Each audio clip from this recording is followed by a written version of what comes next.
Hi, my name is Steve Tepp. I'm Chief Intellectual Property Counsel here at the U.S. Chamber of Commerce. For this week's FEQ, we're answering a question from Donna in Arizona. Donna asks, the issue of online piracy and counterfeiting has gotten a lot of press recently, but there's also opposition to the PROTECT IP Act and SOPA. What's the problem, and how would these bills work? That's a great question, Donna. Intellectual property is a tremendously important part of our economy. The IP-intensive industries in the United States generate 19 million American jobs and are responsible for a tremendous part of our overall economy and our exports. Unfortunately, foreign criminals see the value of our intellectual property as well. They've abused the internet to create rogue websites dedicated to the theft of our most creative and innovative products. And these websites get over 53 billion visits every year. That's 9 visits for every human being on the planet. And they sell products across the economy, from shoes to clothes to electronics to automobile parts, even medicine, software, computers, movies, music, you name it. It's all available online.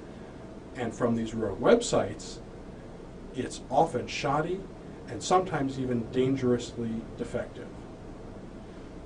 Isn't all this already illegal? I can hear you asking. Well, of course it is. Unfortunately, these sites are operated entirely outside the United States, which means the enforcement authorities that we rely on to protect us here at home have no ability to shut them down in the countries where they operate.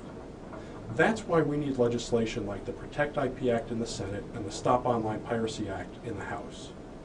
These bills are designed after a federal court has determined that the websites in question are dedicated to infringing or counterfeiting activities, illegal activities under U.S. law and international law, that the services of legitimate U.S. companies will not be used by these sites to deceive and abuse American consumers and steal American jobs. So after the court has ruled, payment providers like credit card companies, advertisers, internet service providers and search engines will not be allowed to allow these rogue websites to use their services. They'll cut them off from the U.S. marketplace. Now, some people are concerned that interfering with the internet is going to be a problem. Some really extreme claims have been made about that. Let me put you at ease right now. Those claims are just not accurate. There are a number of safeguards built into the legislation to ensure that the internet functions well, just as we've expected it to, and just as we want it to in the future. For example, only cases brought by the government, by the U.S. Department of Justice, can result in an obligation for internet companies to stop doing business with rogue websites. That means that there's not only a check from the courts, but a check from the government itself. And the House bill in particular has been amended so that it has specific safeguards where courts will not invoke the internet remedies if there's a finding that it would harm internet security or integrity. These are important issues, and Congress needs to address them today.